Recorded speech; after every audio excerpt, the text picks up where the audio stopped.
Welcome back sa ating channel. Naging mainit nga na talaga yan sa mundo ng social media. Talaga naman na nabuking na nga ang mga korap na mga opisyalas at mga politiko matapos nga ang ginawa kay Sergeant Goteza. Dito nga natin mapapansin na hindi nga pinilit ng kanyang mga kaalyado dahil talagang ang conversation nga nila ay nanggaling mismo sa kanyang asawa na talagang sabihin niya na ang totoo at hindi na lang siya pinipiga at pinipilit na pumirma.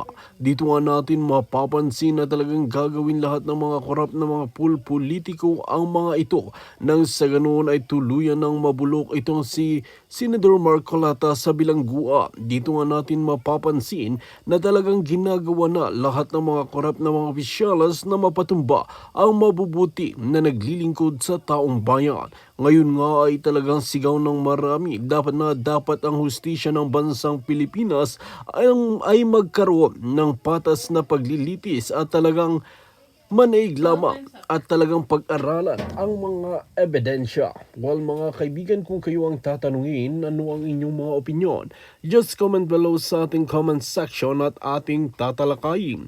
At kung bago ka pa lamang sa aking channel, huwag kalimutan i-click ang subscribe button at notification bell para lagi kang updated sa ating mga nagbabagang mga balita. Issue ay tungkol sa flood control na ninakaw ni Tambaloslos, ni Bangag, ni Sandro Marcos ang lahat ng mga kasabwat nila.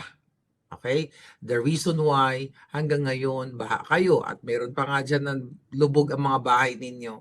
Ito pa rin ang ating pinag-uusapan. So now, balikan natin. Ano yung mga statement in the past ni Guteza? Right? So September 25, 2025, sa unang salaysay niya, sinabi niya dito sa Kongreso. Okay, pero bago natin basahin yung kanya salaysay, ngayong araw kasi, or I think yesterday dyan sa Pilipinas, may nilabas siyang video and also affidavit na kung saan sinasabi niya na siya ay pinilit, okay, na magsabi na si Tambaloslos, na magsabi na siya ay nag-deliver ng mga mali-maleta kay Martin Romualdez. Alright, yan yung bagong statement niya. Okay, so ngayon, ginawa niya yon kasi kasinungalingan daw yung mga sinabi niya nung September last year. Balikan natin kung ano sinabi niya. Sa kanyang unang salaysay, September 25, tagabuhat, quote and quote, tagabuhat lang ako ng maleta ng basura. Okay? Ang ibig pong sabihin ng basura ay maleta na may lamang pera. Alright?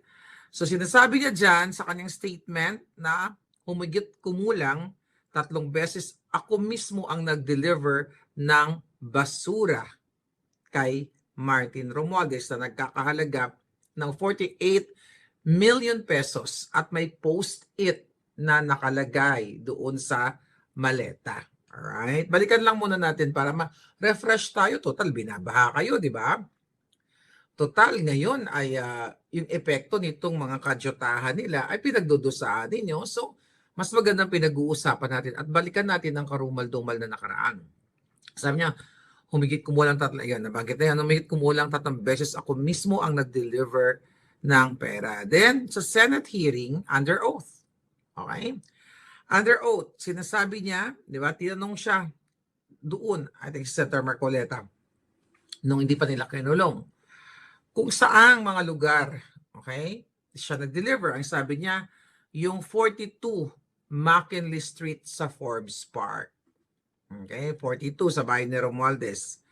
Alright, sinabi din niya noong time na yon na yung dating bahay na yan ay, ang sinasabi niya, yung dating bahay na yan ay nakakonect din yata kay Michael Yang. Then, nag-deliver siya sa Aguado, malapit sa Malacanang. Kaya nga ang sabi ng mga may kinalaman kung saan yung Aguado na yan ay nag-deliver siya sa Malacanang, meaning kay Bangag, kay Satanas, sa pamilyang Kawatan. Alright?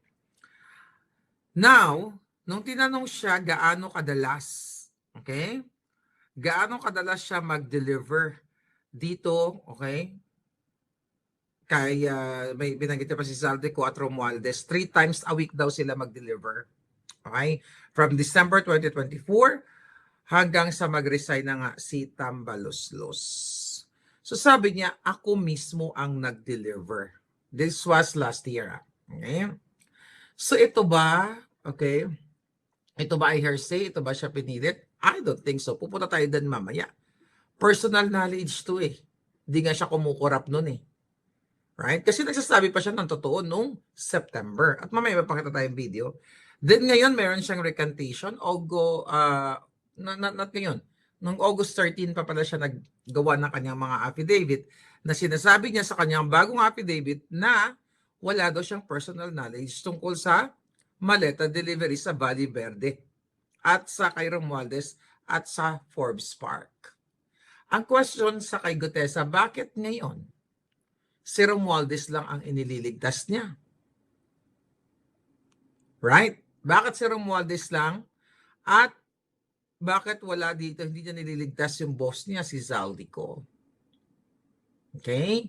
So alam na natin to, alam niyo kahit paikot-ikot tayo, alam naman natin to na putang ina, pera-pera lang tong mga ito, natakot, walang paninindigan, supot, pisot. But sige lang, for the sake, para maintindihan natin. Ang sabi niya, never daw siya nagkaroon ng direct contact with Speaker Romualdez, nor sabi niya, sa affidavit niya, did I even see him at that address? Okay? Okay. Ang sinabi niya ay inutusan siya ni Defensor at ni Marcoleta. Sabi ni Codesa, noong September 24, 2025, a day before the Senate testimony, nakipagkita daw siya kay dating Congressman Mike Defensor na kinulong nila Satanas yan at ni Senator Marcoleta sa isang Japanese restaurant. Okay? At sinabi niya na may prepared affidavit na raw na ginawa, okay, ng nagngangalang Mark na bilang son-in-law ni Kong Mike Defensor. Sabi daw ni Mike, pare, ayusin ko ang Tagalog. Okay? Sabi ni Gutesa, nakita niya raw mismo si Marcoleta na nag-i-edit ng affidavit sa laptop. Nag-i-edit? I don't think so. Senator Marcoleta will do the clerical work. Maniwala ba kayo doon? Kasi kung ako senador, kung ako hindi senador, kung meron lang gagawa sa akin ng clerical work, can you please do it? Kasi I'm not good at, typing and everything. The fact na considering his age, this is bullshit. Okay? Alright. Sinabi din ni Gutesa sa kanyang bagong testimonya na gusto daw niyang umatras sa pag-testify. Ngunit, pinilit daw siya na ipagpatuloy. Alright? Yan ang mga sinasabi niya. Dahil pinangakuan daw siya ng pera at scholarship. Yun yung sinasabi ni Gutesa. Alright?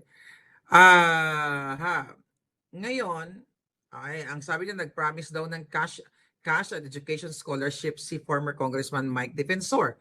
Sinabi din niya na may narinig daw siya sa usapan, and this is current na kanyang kasinungalingan, tungkol sa 150 million pesos. Sabi niya dito, ang sinabi daw, narinig daw siya ng, sabi sa interview niya, pare, yung 150 million pesos na parang ibayad sa kanila, okay na tayo dito, sabi daw ni Kong Mike. Alright? Nadala daw siya sa mga matatamis na mga pangako, kaya daw siya nag-recant ngayon. Balikan natin. Okay. Meron ba siya talagang personal na nakita? Kasabwat ba siya sa delivery? Of course, yes. Now, mga kababayan, tignan natin ito pala, nandito. Itong mga balita in the past. Okay? Here we go. Okay? Yan yung mga, this was, this is from Mike Defensor. Okay, tignan natin. Actually, nirepost ni Kathy Binag. April 29 ito. Kasi di ba nawawala si Gutesa, hinahanap natin. Nasa na ba siya? Patay na ba siya? We're really, really concerned. And most of you guys are really willing to help, to give money. Ganun naman tayong Pilipino eh. Kapag may mga nagigipit, sige, tulungan natin.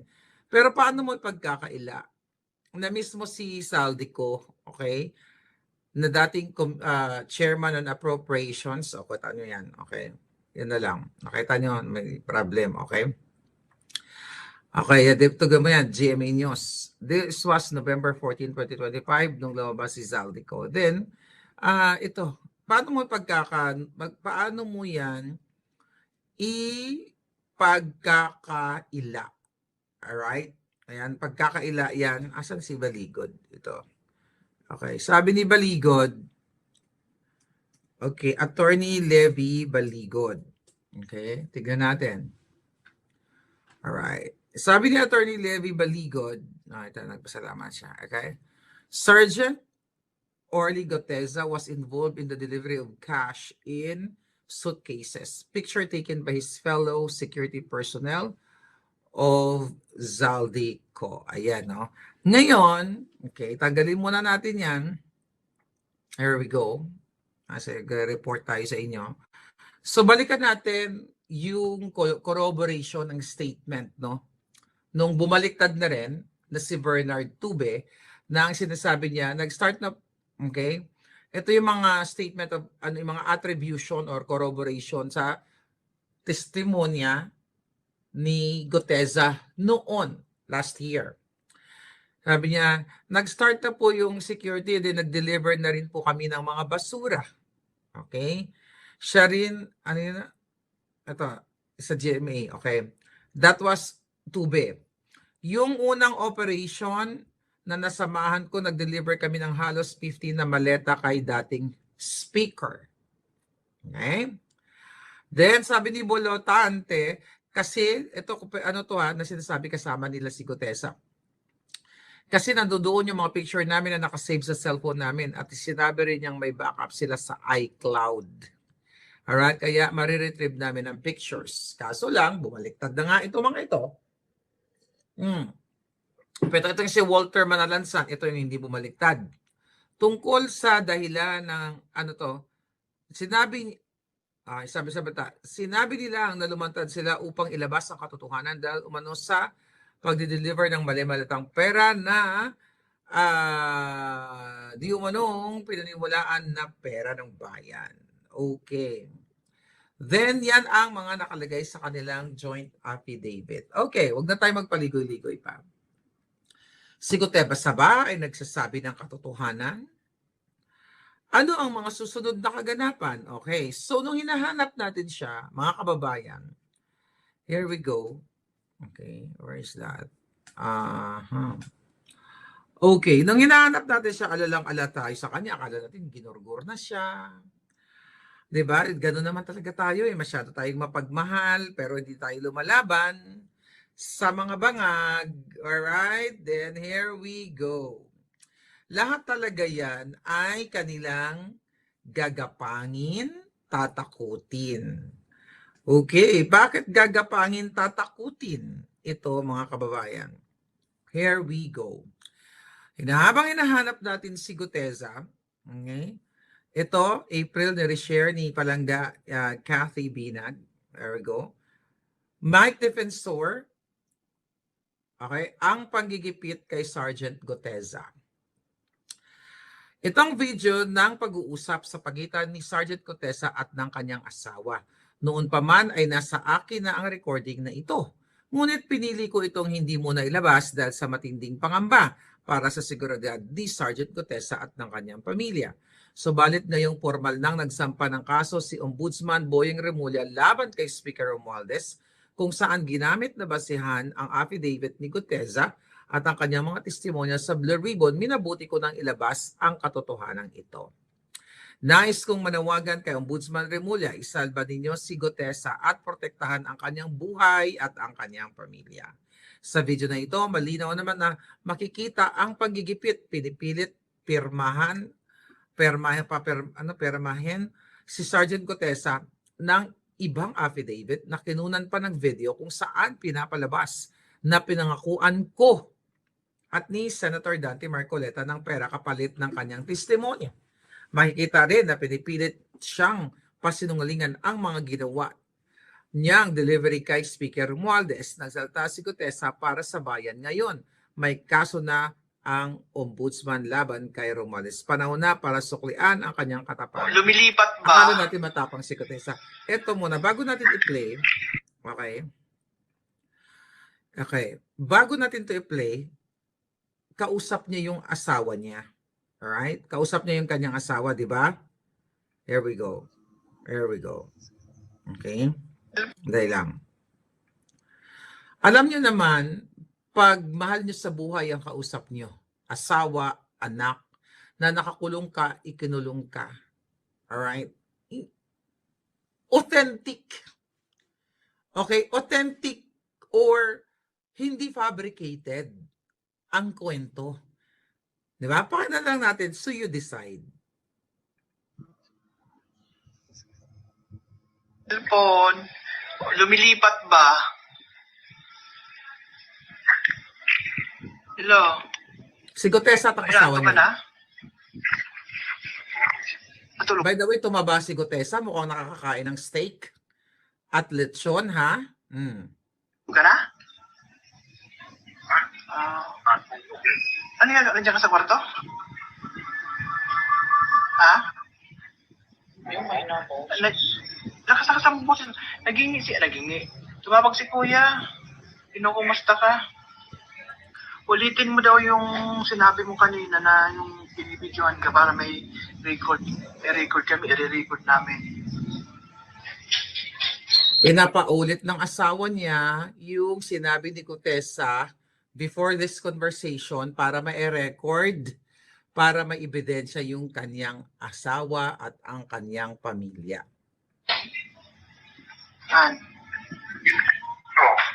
Yung tungkol dun sa affidavit na sino ba may gawa nun? Ikaw o sila? Sila. Inarikod na wala. Sila. Sino ba ang gumawa ng affidavit nun? Ikaw o sila? Sila meaning ang kampo ni Tambaloslos. Sabi-sabihin? O sabihin mo ko lang ano nangyari doon para may record namin. Inutusan ba yung asawa niya? Conversation nilang mag-asawa yan. Walang kinalaman si Mike Defensor dyan at si Marcoleta. Private moment nilang dalawa yan para i-update yung kanyang asawa. Walang pressure yan. Walang force yan. Tanga ka na lang kung maniniwala ka sa recantation. But again, sira na rin naman yung credibility niya. Kasi sinong paniniwalaan mo? Ano paniniwalaan mo? Yung unang statement o ngayon? But we will get there later. Yun nga, binigyan ako ng nakaraang araw. Tapos binasa ko yung statement. Binidyoan ako nung isang araw. Okay. Tapos binasa ko yung statement. So, ito yung mga panahon na hinahanap natin siya kung nasaan siya na nag-aalala tayo, pray for Gutesa, donate for Gutesa, chuchu-chuchu. Concern tayo kasi kaawa-awa eh. Kaso lang, tinakot, pisot. Na may mga sinigit sila na hindi naman totoo. May mga siningit sila doon na hindi totoo. Na idinidiin nila si Marcoleta pati si Defensor.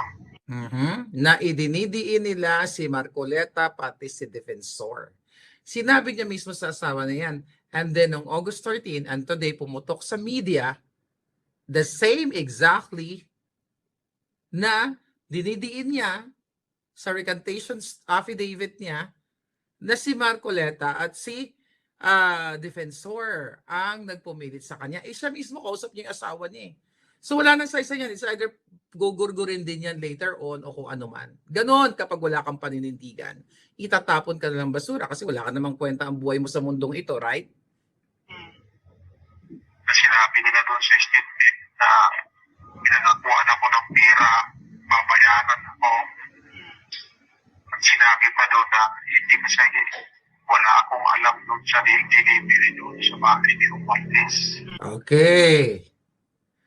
Exactly na nakalagay sa interview niya, sa video niya. And yan, ulit-ulitin natin ang pag-uusap nila ng kanyang asawa, private moment yan. It just so happened na sinend ng asawa niya kay Mike Defensor bago siya nag-recant ngayong August 13. Nakaraang August 13. Yun lang nakalagay doon. Ayaw mo dapat normal. At hindi naman ako gumawa ng statement na yun, sila naman. Okay, ayaw ko dapat pirmahan. Hindi naman ako ang gumawa ng statement na yon, sila naman. Masasabi ba bang authentic yung emotion niya? That moment sa video na yan? Of course, yes. Yun lang ang pinirmahan mo. Yun lang. Yun lang yung nasingit doon sa ano ko. Saan ba yan? Sa pinakahuli? Nakasingit, isiningit nila, dinagdag, pinabricate, ika nga. Hindi, nasa ano yun, parang Gitna? 9 sa 12 yung kita ko doon, tapos may upang 24. Okay, pang number 9, 12, di ba yung affidavit, may mga numbering yan, 1, 2, 3, bawat statement. Ba't ang haba naman? Sila gumawa eh. Ba't daw ang haba ng statement? Sila ang gumawa eh. Pero yung affidavit mo nung una, nandun pa yon. Wala, yung ibang version. Wala na, recantation na eh.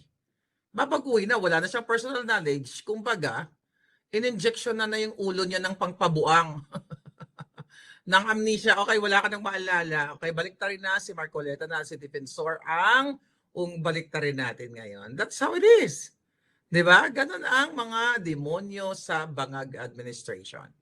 Bago na yung Ay, ginawa. may ginawang panibagong affidavit para basahin mo.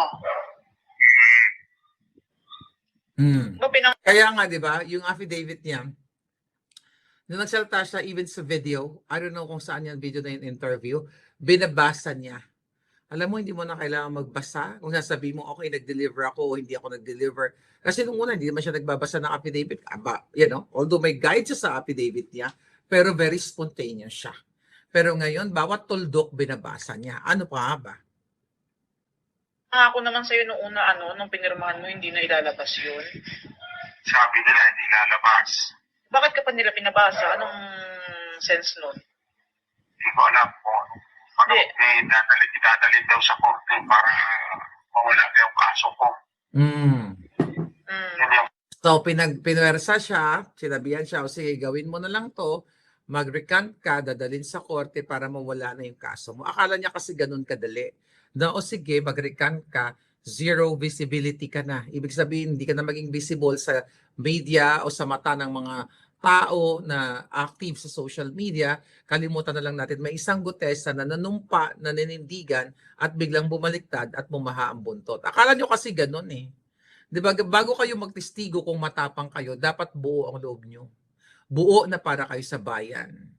Pero kung naduwag kayo, ganun talaga. Kaya maraming sundalong supot no? Lalo na sa panahon ngayon. Maraming sundalong supot, maraming duwag. Dapat tayo mga naging sundalo, no? Mga palangga. Para dapat ubos na yung mga bangag ngayon. sabi. Nung ayaw mong basahin, anong ginagawa nila sa'yo? Nakakulong siya eh.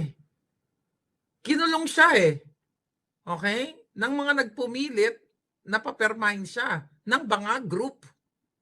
Pilit ako basahin ko eh. Pero wala ko magawa. Pinipilit siyang basahin niya pero wala akong magawa. Tinakot, bumaliktad. Anong